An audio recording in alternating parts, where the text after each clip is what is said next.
Shalom, this is Daniel Stern, and we have a lot of recent news from Gaza and so many things to discuss. So my plan for an in-depth look at the latest legal and constitutional matters in Israel, basically the question of whether Israel is still a democracy, will have to be delayed. In fact, so many important issues keep getting bumped due to current events, but that is the world we live in.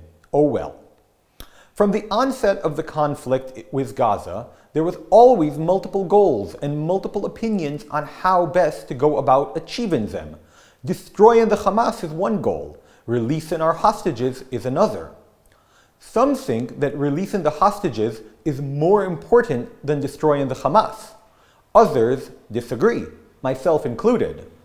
Some think that destroying the Hamas, or at least the process of military pressure, will result in releasing hostages. Others think, or state falsely due to wanting to attack the government, that warring with the Hamas means there is no negotiations for hostages and delays their return. Likewise, some think that it is enough to have the Hamas leadership and members leave Gaza for another country, and others think they must be killed. Consequently, the State of Israel has been doing its best to balance the methods of achieving these goals despite the conflict between the goals themselves. But this is where the current news starts. At 2 a.m., it was reported that Prime Minister Benjamin Netanyahu and Defense Minister Israel-Gaza ordered the IDF to return to full combat in the Gaza Strip after the recent truce ceasefire and the attempts to negotiate the release of more hostages had stalled. Hamas has refused to release additional hostages and refused the US brokered suggestion. Thus, Israel will commence with increasingly powerful attacks. The plan was presented by the IDF to the government over the weekend and approved. The name of the operation is Sword and Valor, or Sword and Strength. And here are some of the details regarding the plan. The IDF will be targeting mid-level and high-level officials of the Hamas political department. But currently, the offensive is primarily airstrikes. Over the past few weeks, Hamas has been preparing to execute attacks within Israel, as we saw the attempt at a coordinated bus bombing a few weeks ago.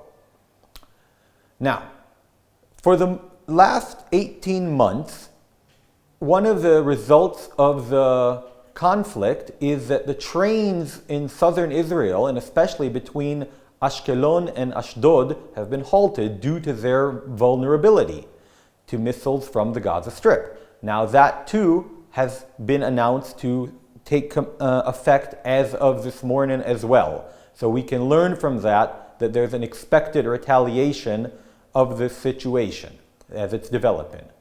But nevertheless, the Home Front Command has not changed the instructions regarding bomb shelters anywhere in the country except in what's known as the Gaza envelope, the towns around the Gaza Strip. Although other sources have recommended the preparation of bomb shelters throughout the country.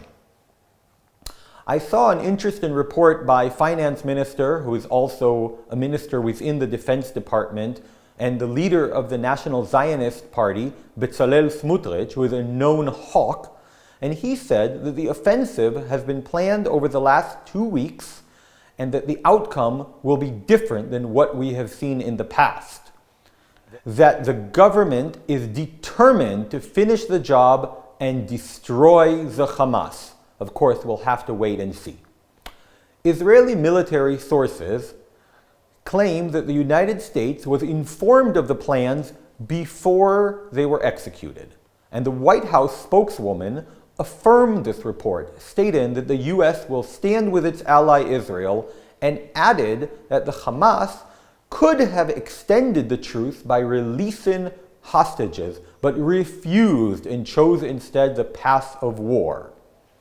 An interesting report came in already at 3:30 in the morning, that's just 90 minutes after the attacks on the Gaza Strip were reported, and these are a report from Palestinian sources that claim that over 85 children under the age of 11 were killed in the Israeli airstrikes.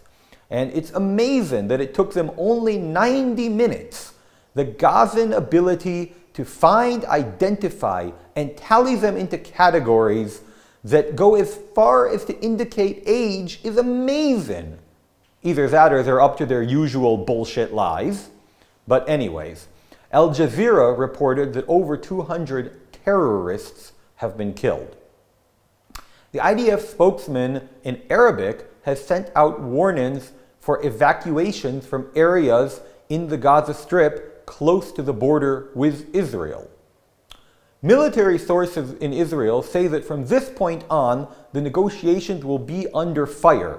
If they want a ceasefire, they must release hostages. This is in contrast to demands that are often made that we will only negotiate once there is a ceasefire, which is of course nonsense because a ceasefire is what they want. That is their purpose of negotiating. So if they already receive a ceasefire in advance of negotiation, it obviously doesn't motivate them to negotiate. Hamas says it desires to continue the negotiations and end the bloodshed. Egypt has urgently invited the Hamas delegation to Cairo.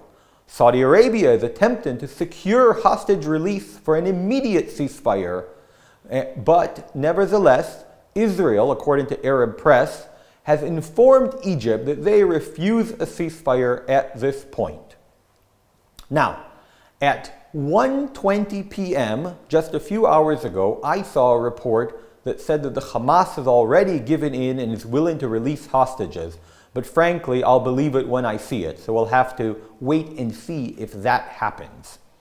Now, in the future, I'm going to go into the next report more intensely, but current events don't allow us to do it at this point.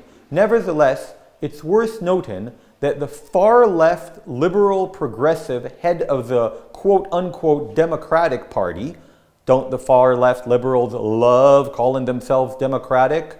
Kind of similar to the North Korea calling itself democratic and Congo calling itself democratic. But anyways, so the leader of the Democratic Party, Yair Golan, has made the outlandish claim that Prime Minister Netanyahu is using the hostages and the frontline soldiers as pawns to keep himself out of jail and other political matters. And now, let's quickly and briefly move on to other players in the region. In Iran, there are reports of GPS disruption, which likely is actually a defensive measure by Iran, as Israel has done for many periods in the last year and a half, to keep missiles from being able to properly target their facilities. I saw a report that US drones hovered over the nuclear plant at Bushehr, and the last report is the most interesting as it also connects us to the Yemenite situation, but the Saudi paper Al-Hadath reports that Iran's Zagros reconnaissance ship, it's a signal intelligence ship, the most advanced spying vessel in Iran's navy, was targeted and sunk in the Red Sea by the United States. This ship was originally designed to counter Israeli threats on the Iranian Republican Guard and the nuclear facilities. So this, of course, is a pretty big step, and we'll see if, first of all, it's true, and second of all, if it leads to anything else. Moving on to Yemen. The Houthi spokesperson says that in retaliation to U.S. aggression, they have attacked the USS Truman, I reported about this the other day, as well as other ships, causing them to retreat and even abort an attack on Yemenite territory. Obviously, this should be taken with a grain of salt or a considerable pile of salt, as it's likely nonsense.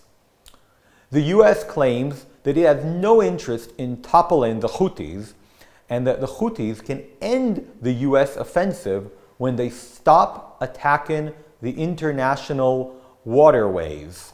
So whether that's true or not, we'll have to wait and see. But in any case, those are the brief, bringing you up to speed updates on the recent developing situation in the Gaza Strip. As always, please pray for our soldiers, the hostages, and the leadership of Israel, as well as us at Netivyah, as we continue to do God's work here and do our best to support Israel and the IDF. God bless you all. Shalom.